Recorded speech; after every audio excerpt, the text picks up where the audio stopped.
এবার ইসরায়েলকে মাটির সঙ্গে মিশিয়ে দেওয়ার হুমকি দিল ইরান। মিসাইল তৈরিতে এবার সরাসরি ইরানের পাশে দাঁড়াতে যাচ্ছে চীন। ক্ষেপণাস্ত্রের জ্বালানি তৈরিতে ব্যবহৃত 1000 টন রাসায়নিক ইরানকে দিচ্ছে চীন। এই জ্বালানি ইরানের রকেট উৎপাদন ক্ষমতাকে আরও বহু গুণ বাড়িয়ে দেবে। এই জ্বালানি নিয়ে জাহাজ এরই মধ্যে ইরানের বন্দর আব্বাসে নোঙর করেছে। এরই মধ্যে ইসরায়েলকে হুমকি দিয়েছেন ইরানের বিপ্লবী রক্ষী বাহিনী আইআরজিসির জেনারেল ইব্রাহিম জব্বারি। এক সপ্তাহ ধরে পাল্টাপাল্টি হুমকি ধমকি দিয়ে যাচ্ছে ইরান এবং ইসরায়েল। এর মধ্যেই বৃহস্পতিবার জব্বারি চলমান এক মহড়ায় প্যারামিলিটারি বাহিনীর সদস্যদের উদ্দেশ্যে বলেন, নির্ধারিত সময়েই অপারেশন ট্রু প্রমিস 3 হবে, আর তাতে ইসরায়েলকে ধ্বংস করা হবে। কোটি মানুষের আস্থার ভালোবাসায় 11 বারের মতো দেশের 1 নম্বর রেফ্রিজারেটর ব্র্যান্ড ওয়ালটন। গত বছরের এপ্রিল ও অক্টোবরে 2 দফায় ইসরায়েলে যে হামলা চালিয়েছিল সেগুলো অপারেশন ট্রু প্রমিস ও অপারেশন ট্রু প্রমিস 2 নামে পরিচিত। জব্বারি বলেছেন, অপারেশন ট্রু প্রমিস 3 হবে সঠিক সময়ে, নির্ভুলতার সাথে এই হামলা হবে যা ইসরায়েলকে ধ্বংস করবে এবং তেল আবিব ও হাইফাকে মাটিতে মিশিয়ে দেবে। অবশ্য বসে নেই ইসরায়েলও।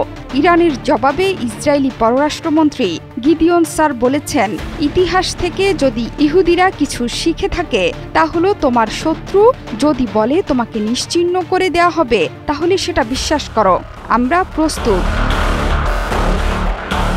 জব্বারির দিন কয়েক আগে ইসরায়েলকে ধ্বংসের হুমকি দেন আইআরজিসির deputy commander brigadier general Ali Fadavi ও আইআরজিসির অ্যারোস্পেস বাহিনীর commander brigadier general Amir Ali হাজিজাদেও।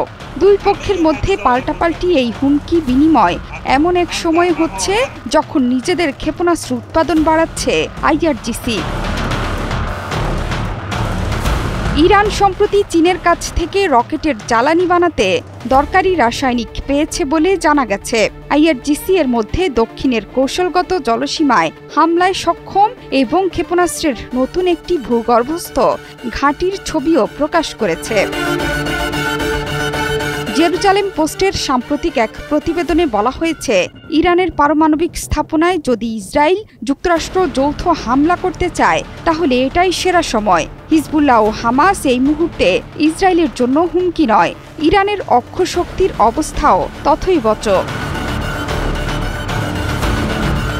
Iran ও সিরিয়ার বিমান প্রতিরক্ষা ব্যবস্থাপনা ধ্বংস হয়ে গেছে। ইরানের ক্ষেপণাস্ত্র সক্ষমতাও অনেকখানি হ্রাস পেয়েছে বলে মন্তব্য করেছেন 30 বছর মার্কিন গোয়েন্দা সংস্থা সিআইএতে কাজ করা উইনস্টন।